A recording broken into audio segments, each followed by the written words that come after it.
ॐ गणानां त्वा गणपतिगुं वामहे कविं कवीनामुपमस्रवस्त्रमं ज्येष्ठराजं ब्रह्मणां ब्रह्मणस्पतानः शृण्वन्नोतिभिस्सीदसादनम् ॐ श्रीमहागणाधिपतये नमः।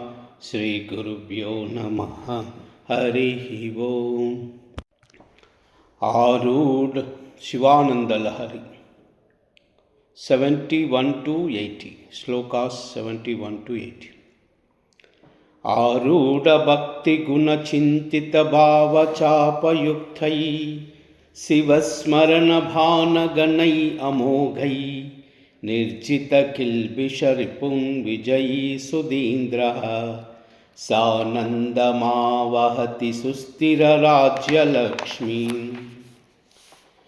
ध्यानाञ्जनेय समवेक्षतम प्रदेशं भित्त्वा महाबलिभिरीश्वर नाम मन्त्रै दिव्याश्रितं भुजगभूषणमद्वहन्ति ये पादपद्ममिहते शिवते कृतार्थम्। भूधारतामुदवहत्यदपेक्षया श्रीभूधार एव किमतः सुमते लभस्व।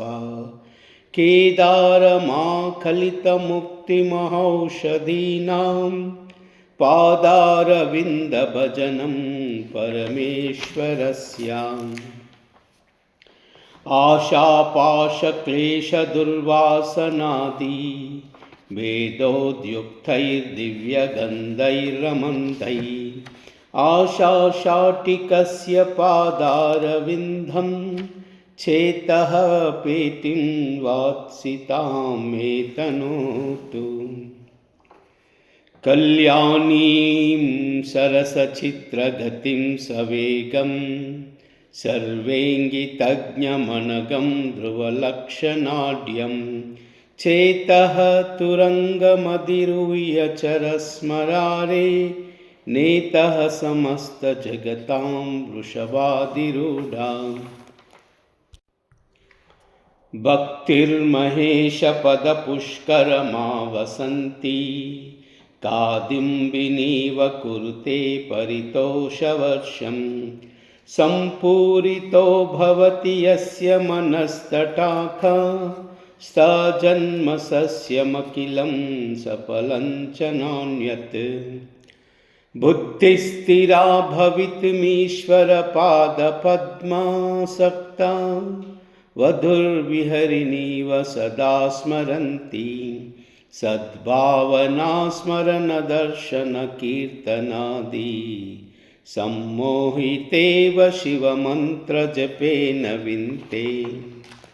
सदुपचारविद्वशनुबोधितां सविनयां सुहृदं समुपाश्रितां मम समुद्धर बुद्धिमिमां प्रभो वरगुणेन नवोढ्यवधूमिवहम्। नित्ययोगी मनस्सरोजदलसञ्चारक्षमस्त्वत्क्रमः शम्भो तेन कथं कठोरयमराड्वक्षकवाटक्षति। अत्यन्तं मृदुलं त्वङ्घ्रियुगलं हा मे मनश्चिन्तयः तेत्यलोचनगोचरं कुरु विभो अस्तेन संवाहये। एष्यतेष्य जनिं मनोस्य कठिनं तस्मिन्नटानीति मद्राक्षयै गिरिसीम्नि कोमलपदन्यासपुराभ्यसितः। नो चेद्दिव्यगृहान्तरेषु सुमनः तल्पेषु वेद्यादिषु प्रायः सत्सु शिलातलेषु नटनं शम्भो किमर्थं तव। ॐ नमः शिवाय। ॐ नमः शिवाय। ॐ नमः शिवाय। ॐ नमः शिवाय। ॐ नमः शिवाय। ॐ नमः शिवाय। ॐ